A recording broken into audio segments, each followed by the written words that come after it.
pequena viagem. Isso aconteceu no mês de agosto de 2017. O nome desse rapaz que a seta está contando é Bruno Gulota, é o nome dele, da sua esposa Martina, e tinha 2 filhos, o Alexandre de 6 anos e a Aria, uma menininha de 7 meses de vida. Nessa data em especial, no dia 18 de agosto de 2017, nesses dias em especial era um feriado na cidade que ele morava, na Itália, essa família italiana, ele com a esposa e os 2 filhos então decidiram passar os dias na Espanha, e para lá eles foram para um lugar especial, muito conhecido no planeta. Algumas pessoas que gostam de viajar muito, principalmente na Europa, um lugar chamado La Rambla. É uma avenida que tem aproximadamente 1.300 metros de comprimento. É uma avenida larga e ela começa no local e vai terminar às margens do mar. E nessa avenida ali em especial, as pessoas vão ali porque ali tem muitos bares, para quem gosta de bares, e ali também vários artistas de rua se apresentam.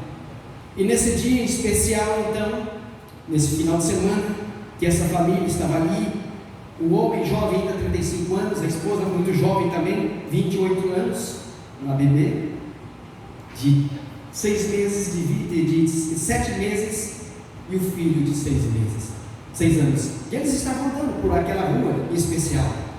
Era algo diferente para eles, principalmente para o casal, porque eles entendiam o que estava acontecendo, eles gostariam de estar ali. Os filhos simplesmente acompanhavam. E em um determinado momento, a mãe estava levando a filhinha de 6 meses ali num porta-bebê, aquele que as mães penduram na frente, caminhando na rua, e o pai estava de mão dada com o filho mais velho, Alexandre, de 6 anos. Havia muitas pessoas, era uma avenida famosa, e simplesmente do nada um homem com uma van arranca no meio da multidão, atropelando muitas pessoas. E aquela van partiu em direção desse pai que estava caminhando com o filho do lado. O pai não teve muito tempo para agir, ele simplesmente conseguiu empurrar o filhinho de 6 anos para o lado, mas ele não escapou. O pai acabou dando a vida pelo filho. O jovem tinha 6 anos de vida. E essa experiência, essa história, quem conta é a mãe, é a esposa de 28 anos que ficou viúva por conta de um atentado terrorista de uma pessoa. Sabe-se o que passa na mente e no coração das pessoas. Mas eu tenho uma pergunta para fazer, eu gostaria que levantasse as mãos, e eu também vou levantar. Quem aqui não tem mais um pai junto com vocês? Muitas pessoas, a maioria. Eu também não tenho meu pai. A gente tem nossos pais como nossos heróis. Os pais, eles lutam diariamente, batalham diariamente para dar vida, para dar algo melhor, uma oportunidade melhor para os filhos. São isso que os pais fazem. Eu poderia citar alguns exemplos de pais aqui para vocês. Poderia até falar do meu pai. Eu não tive muita afinidade com meu pai ao longo da minha vida toda. O meu pai veio de uma família, de um pai, no caso meu avô Domingos, que se matou. E quando tinha família em casa, quando tinha visita em casa, quando alguém vinha para visitar a família, meu pai nunca me disse, mas as minhas tias diziam, e os filhos tinham que sair dentro de casa. Chegou um momento na vida deles que o pai, o meu avô, o pai deles iam trabalhar num lugar e os filhos iam para outro lugar diferente. E segundo as minhas tias também, quando um dos filhos cometia alguma coisa errada, fazia alguma coisa de errada, o meu avô, o pai do meu pai, batia em todos os filhos. E meu pai cresceu com isso na cabeça. Eu apanhei muito do meu pai. A maioria das vezes eu confesso que eu merecia, mas algumas das vezes eu não merecia. Por Inúmeras vezes meu pai me mandou embora de casa, mas o meu pai hoje ele descansou. Ele descansou no ano de 2017, eu já disse aqui algumas vezes. Mas os últimos anos de vida do meu pai, que ele sofreu 16 anos, os últimos anos de vida de meu pai, eu conversava muito com ele, eu brincava muito com ele, mas não tinha muita afinidade.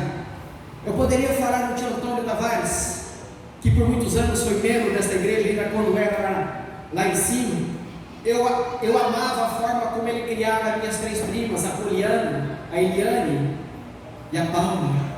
Eu admirava a forma como ele brincava com minhas 3 primas. Eu poderia aqui mencionar o meu primo, Lucas, que eu nunca imaginei que ele seria um grande pai. E o Lucas, meu primo, que está lá no estado do Paraná, ele cria os 2 filhos de uma forma que eu invejo. 2 filhos educadíssimos. Todas as vezes que nós vamos para lá, os filhos ainda pequenos, quando termina de jantar ou almoçar, que estamos todos na mesa, eles pedem licença para se levantar.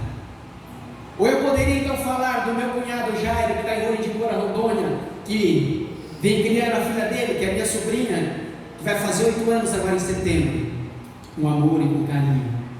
E eu costumo dizer que aquela criança, minha sobrinha Yasmin, é a alegria da nossa casa. E sempre quando eu falo da minha sobrinha Yasmin, eu tive esses tempos atrás em Ouro de Moura, Rondônia, no aniversário da minha irmã mais velha. Ela pediu que fosse orador, e ali estavam meus sobrinhos maiores, e eu pedi perdão a eles por não ter tido a mesma afinidade. Eu nunca brigava com eles, eu nunca batia neles, mas eu não ligava muito para a criança, assim como hoje eu dou todo o apoio, assim um abraço com muito amor e carinho à minha sobrinha, que vai completar 8 anos de vida. E eu peço perdão a eles por não ter tratado eles na época da mesma forma como hoje eu trato a minha sobrinha Yasmin. Eu ouvi um palestrante dizer uma vez, que eu repito: crianças, segundo ele, não importa se é um casebre ou se é uma mansão, ele disse que crianças são como água, elas conseguem ocupar quase todos os cômodos da casa, sendo pequeno ou grande, eles correm demais. As crianças são a alegria das famílias. E aqui eu quero falar de um homem especial. Em Lucas 8, de 40 a 55, nós vamos esmiuçar estes versículos para que você possa entender. Será de Lucas 8, 40 ao 55, nós vamos lendo aos poucos. Ele era conhecido em sua época como Jesus de Nazaré. Trabalhou como carpinteiro a maior parte da sua vida adulta. Entretanto, ele foi extraordinário pela forma como viveu e pela influência que exerceu sobre a humanidade, que a palavra extraordinário não consegue caracterizar. Ninguém mais, nem reis, ditadores, cientistas, educadores ou líderes militares, deu uma contribuição maior que a de Jesus para a história desse planeta. Bilhões de pessoas que passaram por este planeta até hoje, quase 2000 anos da morte de Jesus, ninguém chegou perto de ocupar a posição singular que ele ocupa na história, de uma pessoa mais que extraordinária. Nunca faltaram a este mundo grandes homens e mulheres ao longo dessa história. A história está repleta de nomes como Salomão, Davi, Hammurabi, Ciro, Alexandre o Grande, César, Gengis Khan, Joana d'Arc, Napoleão Bonaparte, George Washington e Isaac Newton. E nesta lista poderíamos mencionar muitas outras pessoas conhecidas pelo feito que fizeram. A lista é infinita. Mas ninguém se aproxima de Jesus Cristo em sua influência sobre a humanidade. E disso nós não temos dúvidas. Nós vamos analisar o perfil de um homem desta noite. O versículo 41 de Lucas 8 nos diz: e eis que chegou um homem de nome Jairo, que era príncipe da sinagoga, e prostrando-se aos pés de Jesus, rogava-lhe que entrasse em sua casa. Hoje nós temos a oportunidade de ter Jesus ao nosso lado todos os dias, todo o tempo da nossa vida. O Espírito de Deus. E a Bíblia que menciona no versículo 41 que ele rogou para que Jesus fosse à sua casa. Este homem, Jairo, era um homem frágil, impotente, inseguro, era um homem limitado, assim como qualquer ser humano. Não era um super pai, detentores de superpoderes. Ele era uma pessoa religiosa, era preocupado com as realidades externas, priorizava as dimensões verticais da existência. Era uma pessoa que tinha Deus como base familiar. Era uma pessoa que educou a sua filha nos caminhos de Deus. O versículo 41 segue dizendo: era preocupado com as realidades externas. Ele priorizava as pessoas, mas em especial ele priorizava a Cristo em sua vida e em seu coração. Mas ele estava enfrentando um drama familiar. Ele tinha uma filha, e o versículo 42 diz: porque tinha uma filha única, 12 anos de idade. Algumas versões diz quase 12 anos de idade, que estava morte, e indo ele apertar a multidão, porque este homem sabia que a sua filha não estava nada bem, ela estava enferma, e pela situação dela era irreversível. Ele deseja então procurar a Jesus, e ele vai até Jesus. Eu gostaria que eu não passasse o próximo slide para que você possa ver. Esse homem, não sei se era uma pessoa que tinha Deus como princípios e valores, mas o fato é que esse homem, ali na cidade de Madrid, naquela avenida em especial, ele perdeu a vida. Talvez a única oportunidade que ele teve, o único pensamento era de salvar o filho. Talvez ele não teve a oportunidade de pedir perdão a Deus. Não sabemos o que aconteceu. Mas este homem que vocês viram ali agora há pouco, ele deu a vida pelo filho dele. A única coisa talvez que ele teve tempo de pensar era de empurrar o filho, porque o carro vinha a cada segundo crescendo mais e mais ao encontro dele. Ele empurra o filho, mas ele não conseguiu se escapar. A esposa estava do outro lado, com a filhinha pendurada ao peito. Ela conseguiu se escapar. Mas aqui agora nós estamos falando de uma outra jovenzinha. Estava na iminência de perder a sua filha, e resultaria em outras perdas caso ele perdesse a única filha que ele tinha.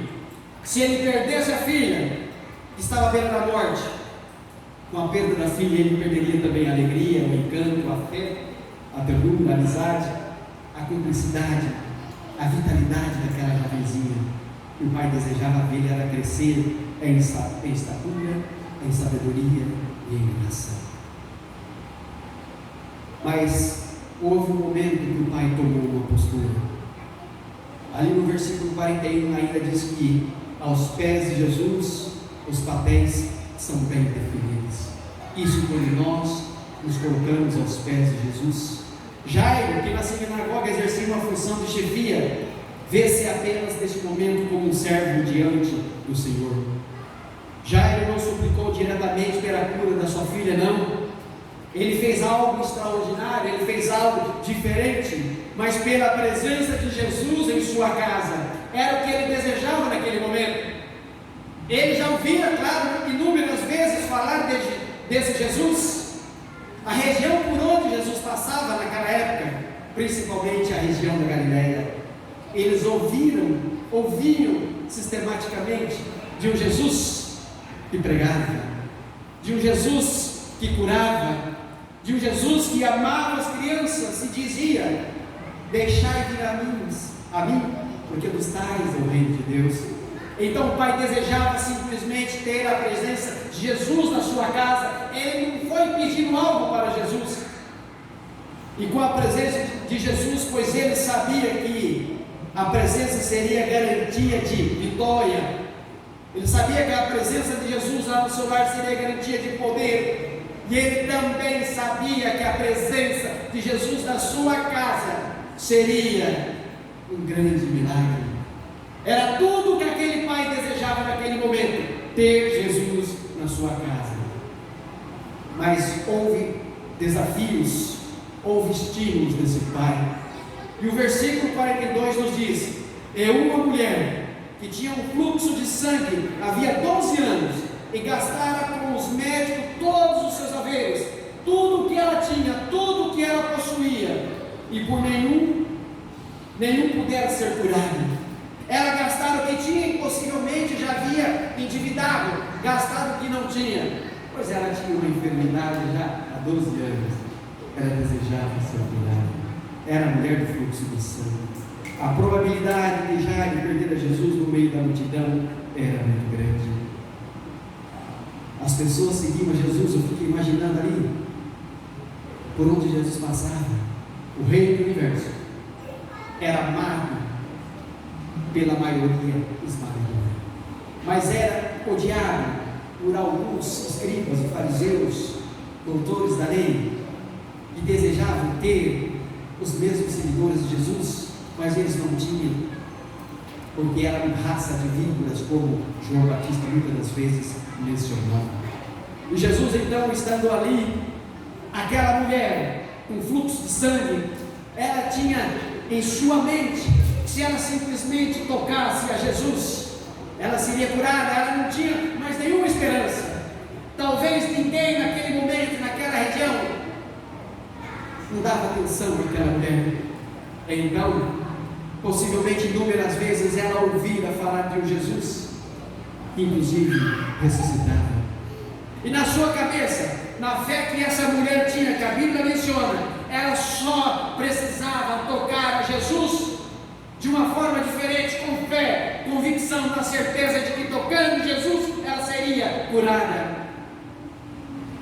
E havia uma probabilidade nesse momento de Jairo, então, ao mesmo tempo de estar perto de Jesus, e pela multidão que empurrava de um lado para o outro, porque todos queriam estar ao lado de Jesus. Quantos pais e mães desejavam que Jesus pegasse suas crianças em seu colo, que Jesus tocasse na cabeça deles, dizer: Deus os abençoe. Hoje existem muitos pais que estão no meio da multidão a qual Jesus está, mas que não tem como ele era algum, seja genuíno, sólido ou transformador. As pessoas estão junto com Jesus. As pessoas muitas das vezes estão dentro da igreja uma vida inteira, educam os filhos nos caminhos de Deus, e algumas das vezes começam a deixar de lado de ensinar a criança no caminho que ela deve seguir. Estímulo da mulher do fluxo de sangue, quando nós lemos versículo 43 ao versículo 48, que fala sobre esta mulher. E ele, então, Jairo, de longe, ele ficava observando aquela mulher, e ele viu nela a grandeza do sofrimento daquela mulher. Talvez ele soubesse da situação daquela mulher, da luta que aquela mulher vinha lutando ao longo de 12 anos, na iminência, na esperança de ser curada. Jairo viu a grandeza da confiança daquela mulher, mas ele também viu a grandeza da percepção de Jesus para com as pessoas, a grandeza da fé, e sentiu-se tremendamente renovado na sua esperança de ver um milagre dentro da sua casa. Tudo o que ele queria neste momento era ver a sua filhinha de 12 anos voltar a sorrir. E nós sabemos muito bem que quando nós estamos doentes, enfermos, e às vezes numa cama, seja em casa, seja no hospital, nós entramos em desespero, compramos remédios, e às vezes gastamos o que não temos para poder ter uma vida digna, para que nós possamos ser curados. E aí na nossa cabeça começa a vira a mente algo comum. Se Deus me abençoar, se Deus me curar, minha vida será transformada. Vou dedicar mais tempo a Deus, vou trabalhar mais com amor, com carinho, vou amar mais os meus familiares, vou aproveitar a oportunidade de dizer às pessoas, sejam família ou amigos, eu os amo. Às vezes Deus faz milagres nas nossas vidas. Às vezes nós fazemos planos, pactos com Deus, e quando nós melhoramos após um tempo, nós esquecemos de tudo aquilo que nós fizemos. E ele aqui observava aquela mulher de longe. Quando nós lemos os 2 últimos livros de João, e os 2 últimos livros lá, nos 2 últimos capítulos, Ali nos diz que na época de Jesus, se nós pudéssemos escrever em folhas, ou escrever em livros, tudo que Jesus curou, tudo que Jesus fez de bom, há quase 2000 anos atrás, não caberia nesse planeta. E naquele momento, não somente Jairo estava passando por dificuldade, uma dor que apertava no seu coração, não somente essa mulher com fluxo de sangue há 12 anos sofrendo, fazendo tratamento, pós-tratamento, e não tinha solução. Naquela multidão, naquela época, possivelmente havia muitas outras pessoas que estavam passando por tipos de doenças similares e precisavam de ser curadas. Por isso a Bíblia menciona, no último livro de João, lá no penúltimo versículo, ou no último versículo, diz que se fosse escrever em livros, tudo que Jesus fez por esteve aqui nessa terra não caberia neste planeta. E de lá para cá o mundo vem cada vez mais piorando. Já são quase 2000 anos desde que Jesus foi crucificado. Desde o nascimento de Jesus, já são 2000, nós estamos no ano de 2022, já se foram 2022 anos. Mas desde a crucifixão de Jesus, que ele morreu aos 33 anos de idade, falta pouco tempo então para completar 2000 anos da morte e a ressurreição de Jesus. Aí vem o desafio interno, versículo 49. Estando ele ainda falando, chegou um dos príncipes da sinagoga, dizendo, eu fico assim tão imaginando esse príncipe tão vindo até ele e dizer, Jairo. Quando Jairo olha para olhar aquele homem, possivelmente esse homem já estava com os olhos lacrimejando, com o coração apertado, para dar uma notícia a Jairo da morte da filhinha dele. Era tudo que Jairo não queria ver naquele momento. Eram 12 anos desde o nascimento daquela criança. Era uma família feliz. Não importa o tamanho da sua casa, se é um caseiro ou é a mansão, não importa o que você tem de dinheiro, se dentro desta casa não haver amor, não haver alma, é como se fosse tudo morto. Existem muitas casinhas simples, e quando você vai nela, você vê aquela família, uma família que tem amor, que tem carinho, é uma família que é próspera, não financeiramente, mas uma família que é feliz, luta todos os dias pelo que elas têm e pelo que nós hoje almejamos, assim como Jesus disse ali em João, se não me engano, 20, versículo 22, quando ele disse, e se eu for, receberão o Espírito de Deus. E a Bíblia diz que ele soprou o Espírito de Deus e diz, recebam o Espírito de Deus. E quando nós somos uma família, somos pessoas que nós permitimos que o Espírito Santo de Deus guie a nossa vida, habite em nossa vida, em nossos corações, nós somos felizes, é isso que importa. E ao longo da sua vida, na sua caminhada cristã, rumo às mansões celestial, você vai se preparando nesse mundo das quais nós estamos vivendo. Você se prepara, você se qualifica, você faz uma faculdade, você vai trabalhar em algo que você gosta, aí você se prepara para este mundo, mas também tem algo mais especial que isso, é se preparar para a volta de Jesus. Você precisa estar preparado todos os dias, assim como o Bruno, assim como esse jovem que eu mostrei lá, o jovem da Itália que estava na Espanha, Bruno Gulotta, 35 anos de idade, muito jovem. Os filhos para criar, ele jamais imaginou que essa viagem seria a última viagem da vida dele. Sabe o que é mais terrível? E ao mesmo tempo é confortante. Se nós estamos vivendo neste mundo, se nós lutamos todos os dias para almejar as mansões celestiais, nós nos preparamos para isso. Nós devemos estar preparados para isso. Para os que morrem, assim como meu pai, final de 2017, para ele Jesus é voltou. É claro, ele está aqui na terra.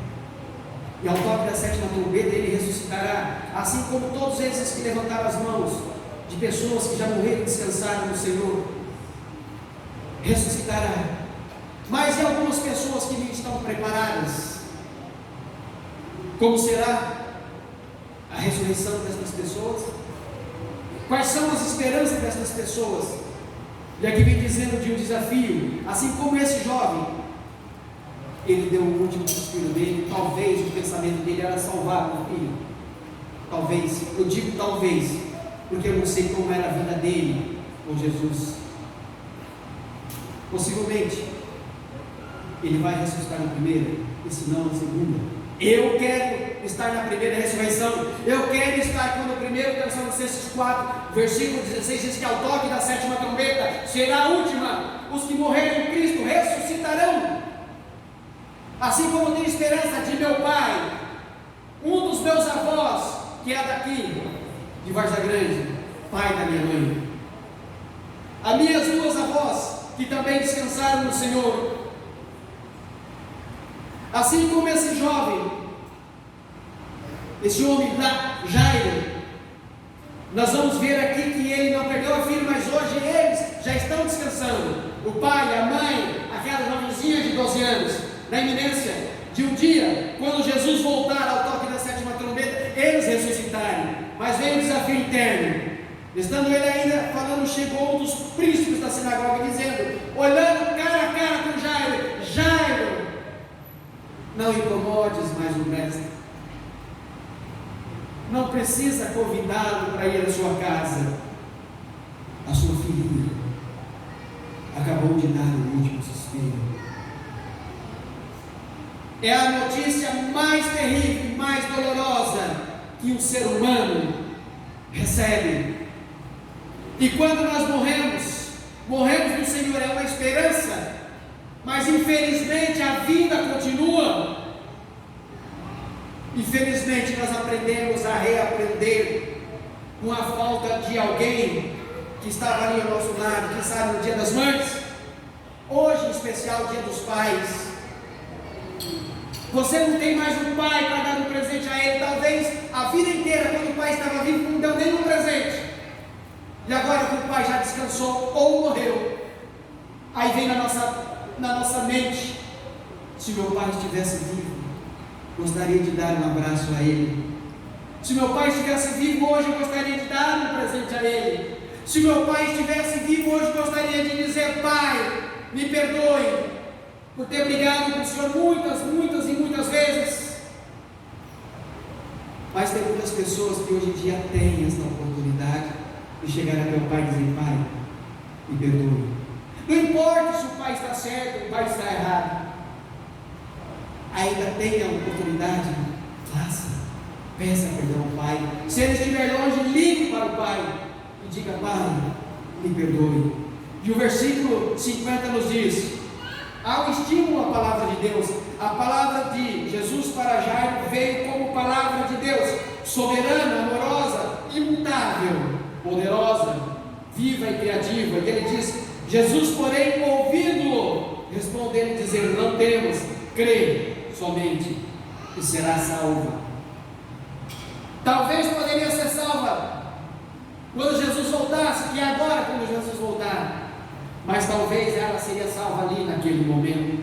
Envolvidos no grande drama familiar, precisamos de sensibilidade para ouvir e obedecer ao encorajamento de Jesus, quando Ele nos diz, quando nós sentimos que Jesus está dizendo hoje ao nosso coração, não temas, somente creia. E aí vem o milagre da família, no versículo 51. Qual é o pequeno grupo de pessoas que conheceram seus dramas familiares, por estar perto de você na expectativa de um grande milagre de Jesus? Quantas vezes você frequenta a casa de irmãos e você sabe que este irmão está passando por dificuldade, e você sabe que este irmão está precisando de um milagre, assim como a filha de Jairo, e você então se empenha de orar para que a saúde daquela pessoa ou daquela criança seja restabelecida. Mas o livro de Eclesiastes, capítulo 3, nos diz que tudo no tempo de Deus. A Bíblia também diz quão precioso é aos olhos do Senhor aqueles que descansam no Senhor. E é isso que nós devemos ter em mente. E o versículo 51 diz, e entrando em casa, e ninguém mais deixou entrar senão Pedro, Tiago, João, o pai e a mãe da menina.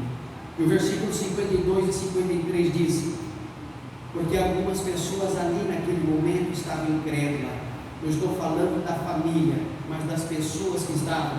Quando Jesus disse: a menina dorme, ouviu-se o sussurro de pessoas sorrindo, dizendo: ela não dorme. Ele está enganado, ela está morta.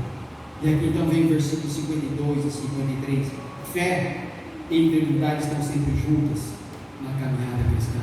E todos choravam e penetravam, e ele disse: não chores, não está morta, mas dorme. O versículo 53 diz: e riam-se dele, sabendo que estavam o quê? Estavam mortos. A Bíblia nos diz que nós devemos buscar a Jesus, pedir a Jesus, e nós não devemos duvidar, porque quem duvida é como a onda do mar. E o versículo 54: a autoridade de Jesus se manifestou através do toque da palavra, e ainda hoje Ele opera em nós assim, pelo que o toque do Espírito e pela sua palavra poderosa, revelada no Evangelho. E diz: mas Ele, pondo-o todo fora, e pegando-lhe na mão, clamou, dizendo: menina, levanta, menina, levanta-te. Foi o que Jesus disse naquele momento. As pessoas estavam fora da casa, era uma multidão, a casinha possivelmente estava cercada por pessoas, e dentro estava Jesus, Jairo, a esposa, Pedro, Tiago e João, 3 discípulos de Jesus estavam ali. Jesus disse: levanta. E a menina se levantou. E o versículo 55: e o Espírito voltou, e ela logo se levantou, e Jesus mandou que lhe desse de comer. Os sinais do milagre vieram em dois movimentos, do Espírito e do corpo. Quando Jesus age, Ele nos alcança por completo. E esse é o milagre que nós devemos esperar enquanto nós vivemos nessa terra. É nos colocarmos nas mãos de Jesus e deixar que Jesus, no tempo dele, faça o milagre. Existem pessoas que passaram uma vida inteira orando por algo. Em alguns casos, as orações são respondidas bem rápidas. Outros casos, nem tanto. Outros levam uma vida toda. E há outros casos especiais, as pessoas passaram a vida orando, descansaram e não viram o resultado da oração. Os sinais são milagres. O versículo 56 diz: para Jairo, o poder de Jesus sobre a vida da sua filha evidenciou definitivamente e indubitavelmente que ele era Deus. Maravilhados com a divindade de Jesus, aquelas pessoas ficaram naquele momento. A influência de Jairo sobre aquelas pessoas era algo sobrenatural. Era um homem que era temeroso de Deus, era um homem que havia educado a criança nos caminhos de Deus, mas agora ele estava em desespero, porque a filha estava à beira da morte e ela morreu. Mas Jesus disse: ela simplesmente dorme. Jesus então vai até a casa daquela jovenzinha, e as pessoas duvidavam, caçoavam, zombavam e diziam: ela está morta. E quando Jesus então faz um milagre na vida daquela jovenzinha de 12 anos, a filha de Jairo, quando ela ressuscita novamente, quando ela volta a respirar e ela começa a comer, aqueles que deram risada disseram: realmente ela não estava morta, ela estava dormindo. Por isso que quando Jesus então, mais adiante, ele vai até o túmulo de seu amigo Lázaro, já havia passado 4 dias. As pessoas não poderiam dizer se Jesus ia depois de 4 dias e ressuscitar e dizer: não, ele estava dormindo. Não. Jesus então faz um novo milagre na vida de Lázaro, e ele diz: Lázaro, sai para fora. E por que Jesus esperou 4 dias? Nós podemos tirar muitas lições da vida de Lázaro, porque a menina, quando ele disse que ela dormia, deram risada, pois ela estava dormindo, e Jesus a ressuscitou, a Jesus fez voltar a respirar. E agora Lázaro novamente, depois de 4 dias ali, já estava cheirando mal, a Bíblia dizia, e ele voltou a respirar. Que o Senhor nessa noite, nesse dia especial, o dia dos pais, se você tem a oportunidade de dizer a Ele que você ama, se você ainda tem por perto, por mais que Ele esteja longe, mas você pode pegar o telefone e dizer: Pai, Eu te amo, passa. E ao longo da vida, se você puder, diga ao Pai que você ama.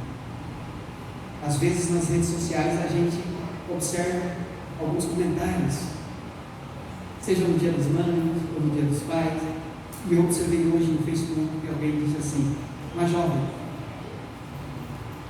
se Deus descuidasse, ou se Deus permitisse que por um instante, de relance, quem sabe um minuto, eu estou falando aqui, parece que foram palavras diferentes, se Jesus permitisse que meu pai viesse, que eu pudesse dar um abraço de um minuto a ele, dizer: papai, me desculpe por tudo, eu amo o Senhor. Mas ela estava dizendo isso porque ela já não tinha o pai por perto mais. Infelizmente, dentro da nossa igreja tem algumas pessoas que não conversam com os pais.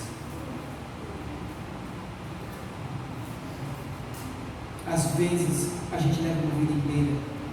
A Bíblia diz que aquele que não ama não conhece a Deus, porque Deus é amor. Como eu disse no começo, eu não tinha muita afinidade com meu pai. Com a minha mãe, foi a vida toda, mas com meu pai sempre foi diferente.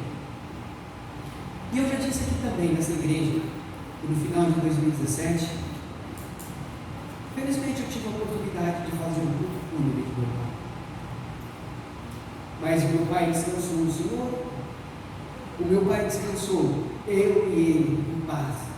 Nos 2 últimos anos de vida dele, quando eu auxiliava o pastor Isaías e Lucas no Rio Verde, eu descia por dentro, chegando, Comodoro, Roda de Moura. A cada 3 meses eu ia lá. Meu pai fraquinho, eu conversava, às vezes brincava com ele, às vezes eu dizia: pai, o senhor me bateu tanto, né? Pai, o senhor aplicou tanto em mim o versículo de Provérbios 23:13, né? Que precisava de dar uma correção. Eu brincava e ele sorria, ele não podia falar, que ele teve câncer, muitas outras coisas, ele fazia no diálise, nos últimos 4 anos de vida dele, dizia: pai, a Bíblia dizia umas varadinhas, mas de vez em quando o senhor dava umas espancadas, né, pai? Ele sorria. Eu não falava de maldade, ele sabia. Eu tentava brincar com meu pai, porque a vida inteira eu não tive isso. Meu pai nunca me chamou: filho, vamos ali brincar, vamos jogar no futebol, vamos fazer tal coisa, não. Teve um momento na vida do meu pai que ele pegou uma varinha, ele se ajoelhou diante de mim e disse: eu não sei o que eu fiz, filho, mas hoje é você quem vai bater em mim. Ele queria que eu batesse nele. Eu estudava, eu tinha 14 para 15 anos nessa época, um pouco antes de ir para o colégio interno. Da onde eu morava até a escola mais próxima era 10,5 km para ir, 10,5 km para voltar, era no sul do Paraná. A gente era criança, jovem, de 13 para 14 anos. Então eu saía de 5 horas da manhã para chegar às 7 na escola.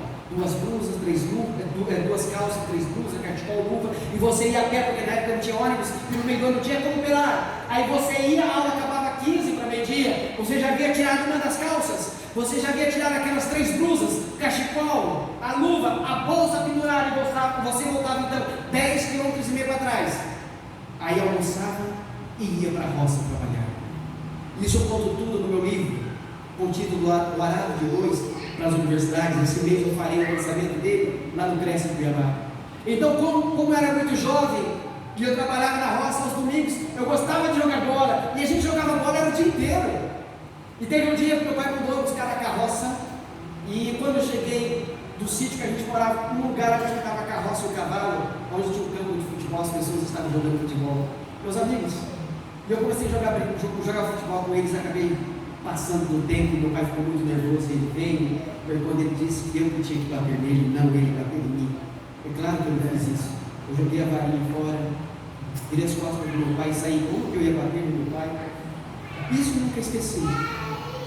Mas eu tive a oportunidade algumas vezes de brincar com meu pai e dizer, principalmente num dia especial, eu sabia que ele tinha pouco tempo de vida pelo que vinha acontecendo, ele estava fraquinho e ele sentava na cadeira de roda porque ele quase não comia. Ele perdeu um rim no ano 2000, 2002, o câncer atingiu as cordas vocais, ele já estava curado, mas não falava mais, e ele gostava de conversar muito. E quando eu voltei, que eu estudava Costa Rica fora, foi no ano de 2014, 2015, ele perdeu o segundo rim, ele começou a fazer hemodiálise, cada vez mais fraco, ele comia. Um dia ele estava sentado na cadeira de rodas, e eu já disse isso aqui também, vou dizer só mais essa vez. A minha mãe estava atrás dele, em pé, sentado na cadeira de roda, e eu na frente dele, sentado. Eu disse: pai, o senhor está preparado para a volta de Jesus? Ele falava que sim, porque ele não falava mais. Eu já percebi que começou a cair lágrimas dos olhos do meu pai. Então, nisso a minha mãe já estava atrás, já estava chorando, ele não viu, né? E eu falei assim: pai, talvez Jesus permita que o senhor descanse logo, mas o senhor sabe o que a Bíblia diz sobre a volta de Jesus. Eu disse: pai, fecha os olhos e abre. Ele fechou e abriu. Eu falei assim: pai, se Jesus permitir que o senhor descanse, o senhor fechou e abriu, foi muito rápido.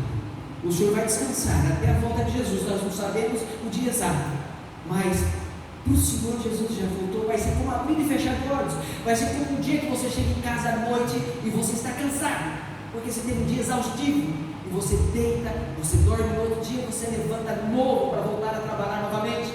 Assim vai ser a volta de Jesus para o Senhor e para todos aqueles que descansaram no Senhor. E nisso meu pai chorava. Ele não era um homem de chorar.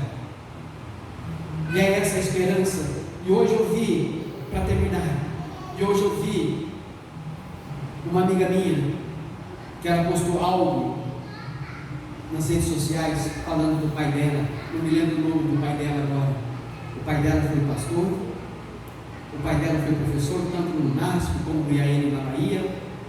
E por último, tendo 4 netos. Esse pastor que eu estou falando, ele é sogro do pastor que é casado com uma mulher chamada Marla, que canta o cântico dos Salmos. Não me lembro o nome do pastor também.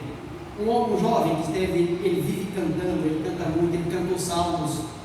E enfim, ela escreveu aqui no versículo 13 e 14: não quero, pois, irmãos, sejais ignorantes acerca de que já os que dormem, para que não vos entristeçais, como os demais que não têm essa esperança.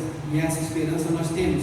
E ela colocou o versículo 14 de 1 Tessalonicenses 4: porque se cremos que Jesus morreu e ressuscitou, assim também os que em Jesus dormem, Deus os tornará a trazê-los com Ele. Amém? Amém? Essa é a minha esperança.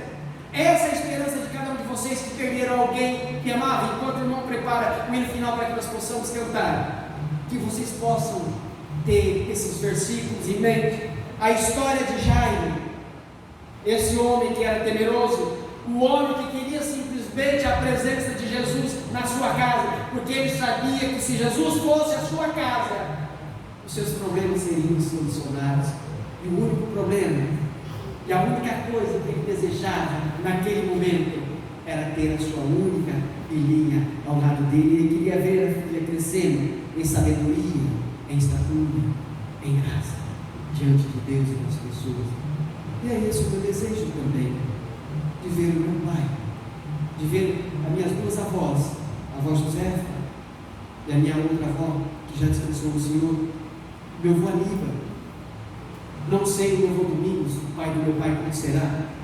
Ele tirou a própria vida, mas em alguns casos, em especial, eu ouvi um pastor dizendo uma vez: algumas pessoas que se enforcam, eles tiram a vida ali no momento de angústia. Normalmente fazem quando ninguém está por perto. Talvez ali quando ele está sufocando, ele se arrepende. Mas quando ele se arrepende, ele não tem forças mais para conseguir tirar a corda e voltar a respirar. Talvez desse único segundos que ele tem de vida, talvez ele se arrependa de coração, mas a vida é eterna. Mas Deus é um Deus de amor, um Deus de julgamento justo. Talvez lá no céu, se nós lá estivermos, vamos nos encontrar Whitney Houston. Talvez nós vamos encontrar o Elvis Presley, que em 1976 ele gravou um hino dizendo: help me, socorre-me. E nesse hino que ele gravou em 1976, Elvis Presley pede para Deus incluir ele nos planos divinos. Elvis Presley, em sua biblioteca, ele tinha muitos livros. A biografia dele diz: ele era fã de uma mulher chamada Madame Blavatsky, que era espírita. Mas ele tinha uma luta nesse hino, 1976, help me, socorre-me, de 2 minutos minutos e pouco, o hino ele pede para Deus incluir e ele nos planos divinos. Mas a fama, o dinheiro, a riqueza, o poder falavam mais altos. Algumas das vezes ele chamava o grupo dele pela madrugada para vir até a casa dele, e ali eles cantavam hinos a Deus. As últimas aparições de Elvis Presley era sempre lotada onde ele cantava. As últimas aparições dele, em meio às músicas seculares, ele cantava hinos evangélicos. E aquelas pessoas cantavam. Então no céu, Ellen White nos disse que nós teremos muitas surpresas.